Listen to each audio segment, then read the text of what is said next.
I just made a video while driving, but it didn't record. Um, I will try to distill the content in this video now. Let rivers flow again. Let arrows fly again. Let Wing Chun come again. Let people do Wing Chun. Eternal spring. It's very good for health. Wing Chun can be done anytime. It's not like Muay Thai or karate that it will require a lot of, it does not have a negative impact on your joints and tendons and muscles. It can be done in a very uh, in a fluid way for your body, and you can adapt to it. Yeah, so I recently in a video did not finish a thought. I was just relaxing and I don't have this urge to put down a complicated narration. I don't have to transport a message that is difficult to wrap up. So yeah, I enjoy to be a little bit relaxed and I just started to explain our chains of causal thinking. We organize the world and our understanding very much through our observations in the physical world.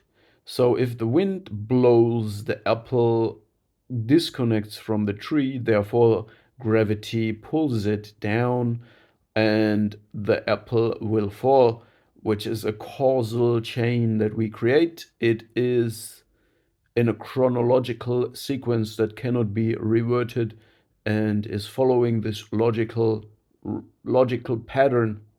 We also organize language in grammatical order. And language, we have to be careful with language and words because they are a large part of our reality. As soon as we speak or think about reality, we conceptualize into the world of words. And yeah, I said something like, we have to shadow work the hell out of paradise. So we have to be careful with words, but I'm not careful. Um, yeah, so I was just describing the pattern of causality that we observe and how we describe the universe, like with the Big Bang going from a level of high order and concentrated high energy to a level of low uh, temperature but high entropy. So entropy increases except you invest energy and tidy up and put things back to order. So yeah, I was in my last video or the one before it just describing this, but I did not expand on the concept the errors of thinking from Nietzsche, where he points out that the reality of or the nature or the psychology of human beings, the health of human beings is not following the same rigid chains of causal thinking, and it's also about free will. Nietzsche's philosophy is deeply psychologic, and when you listen to the videos of Essential Thoughts, a YouTube creator, one person that understands Nietzsche pretty well in comparison to most other people talking about Nietzsche. Um, we have to understand that the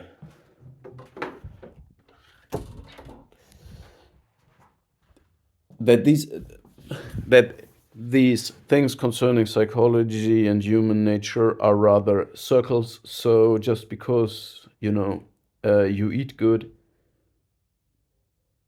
um, you're good at sports, and because you're good at sports, you're successful in a job, and because you're successful in a job, this happens, and so on and so on. These are This is a linear change of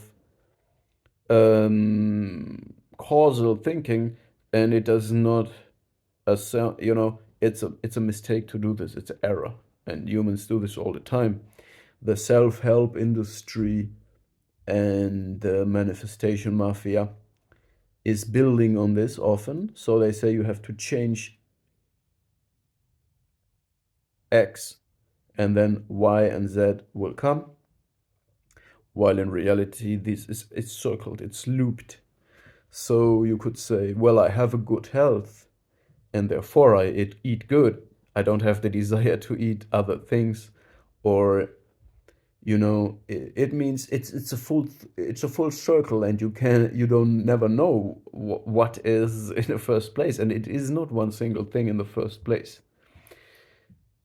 There's simply people who don't have dark desires, like they don't struggle with the same problems.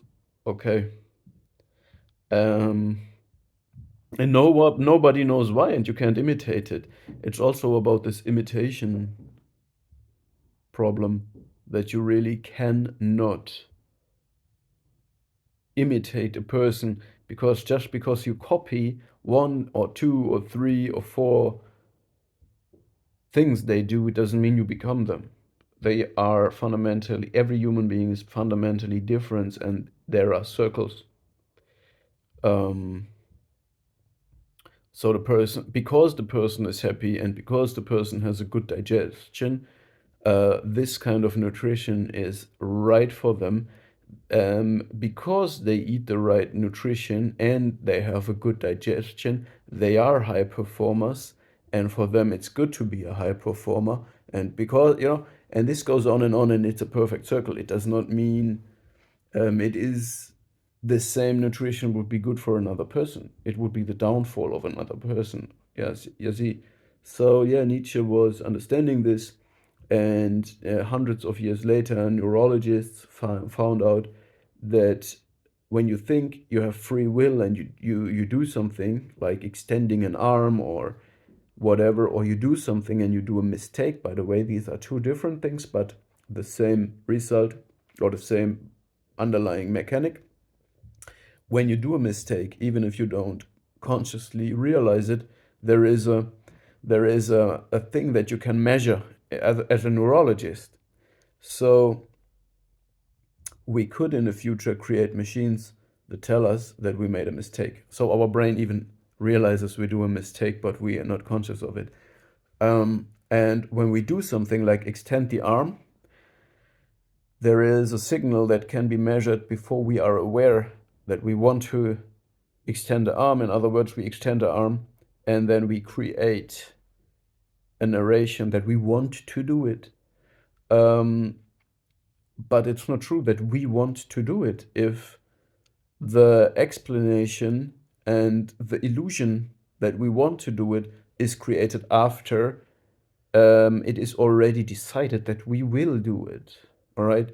So free will, it's about free will, and free will is not as free as we think. I believe we have a veto right, so we can always monitor what we are doing, and then we can suppress things. We can say no. We can understand, okay, now I have the impulse to do it, but I don't do it. But the impulse is still there anyway. Next topic is responsibility. The result is also that we basically are not responsible for what we do when we reason up from this, but the concept of responsibility, such as the concept of grammar, such as the concept of causal chains, are very helpful to create consensus and predictability in the world. These concepts are not useless at all, even though they are wrong when it comes to explaining the deeper layers of psychology and human nature. Yeah, in human nature, things are full circle, right?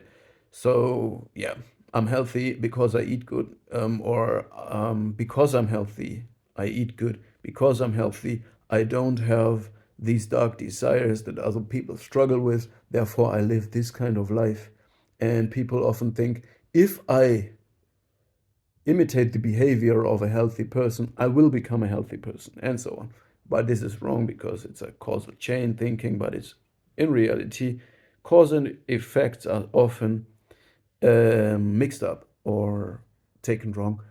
However, also the concept of responsibility is very helpful, even though it's not fully true. So the will is not as free as we think, and people cannot be made responsible as much as we think. But imagine what would happen if we take responsibility away from people. They are not ready for that. We need these concepts. We need punishment, um, and we need to create consequences for people who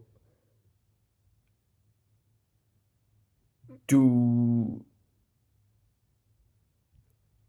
who go over certain extremes, even though it makes no sense from when we look at a deeper level. But the people who do this, they don't even think about things like that. And it's sad. If humanity would be ready to if everybody was ready to take on the challenge of understanding that we're not responsible for what we do, and to understand all these concepts and live with a society based on these insights, that would be absolutely great. But we are not ready for this. It would not work. It would create a mess similar to the mess we're living in today. Anyway, the time is up. I need to go. Yeah, unfortunately the video before did not really go out, but this is a replacement now. Yeah, just to keep you on the same page of the topics I'm thinking about. But yeah, we will think about this, right?